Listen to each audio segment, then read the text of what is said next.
ఎన్నికలకు ముందేమో కాంగ్రెస్ ఇస్తుంది రైతు డిక్లరేషన్, కాంగ్రెస్ ఎన్నికలకు ముందు రైతు డిక్లరేషన్ పేరిట బిల్డప్.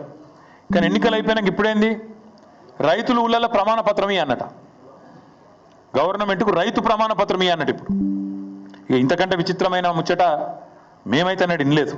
మాకు ఇంకా ఆశ్చర్యం ఎక్కడ అనిపిస్తుందంటే, ఇదే ప్రభుత్వం కాంగ్రెస్ ప్రభుత్వం రాగానే వచ్చిన మొదటి 10-15 రోజులలోనే ఈ డ్రామా షురూ చేసిండ్రు.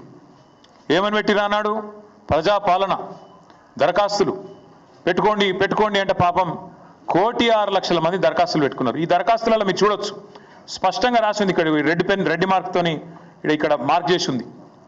ఈ దరఖాస్తులు దేనికి తీసుకున్నారు అన్నాడు, దేనికంటే మహాలక్ష్మి, రైతు భరోసా, గృహజ్యోతి, ఇందిరమ్మ ఇండ్లు, చేయూత పథకంల కొరకు ఈ ప్రజాపాలన దరఖాస్తులు 1,06,00,000 దరఖాస్తులు